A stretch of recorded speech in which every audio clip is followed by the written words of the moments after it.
What do you think is the best forage for a food plot? Well, that really depends on what types of food plots that you're planting. Uh, on my property, I plant small plots. They get browsed heavily. Actually, I plant a food plot trail, a system of smaller plots. You can see right around me, this area is no more than a tenth of an acre, maybe slightly bigger, but about a tenth of an acre. And I have a stand right up here. But I'm here to tell you today that the number one food plot forage, in my opinion, is winter rye. So why is winter rye king? Well, for several reasons. I want to talk about the top five in my opinion. I've been planting winter rye for several seasons now. After experimenting with other things, the first thing I ever planted was clover. And I graduated from clover. I did chicory. Then I experimented with peas and different things. I still plant a little bit of peas, but my main crop, the crop that will last me from September all the way into spring when it greens up, is winter rye. So the first most significant thing, or I wouldn't say the most significant thing, but one of the first significant things about winter rye is that it can grow in soil that has low pH. You don't have to do much lime and minimum fertilizer, depending on how you plant.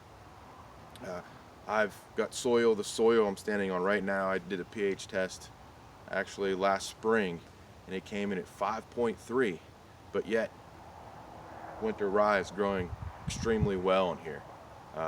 I did last spring, after the soil pH test, I did lime it, and it might be growing better because of that, but I have soils on the other end of my property that have the same, near the same pH, and I've done nothing really to it, and the rye is growing great in it. Number two, rye works well with a no-till method.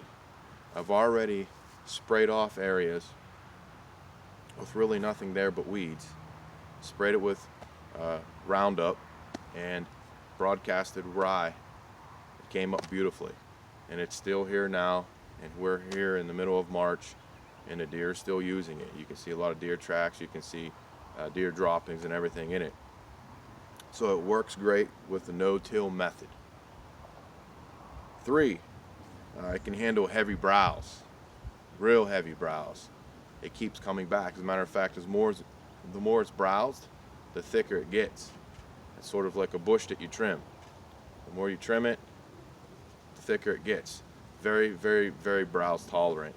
And the deer, when it's the middle of winter, they don't have anything else that's green, they're going to be on the rye, no doubt. So the rye is one significant way to keep and hold deer on your property really all year long. Number four, shade tolerant.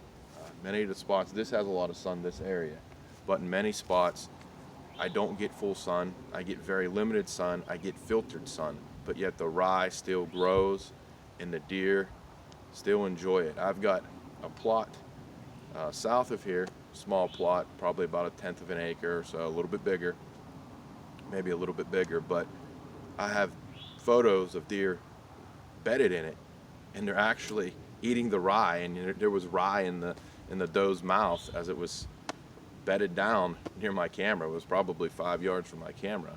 So and that area is fairly shaded, doesn't get direct sun, and the rye grows really well, whereas other things wouldn't grow in there very well. I've tried clovers and things like that, but don't grow very well.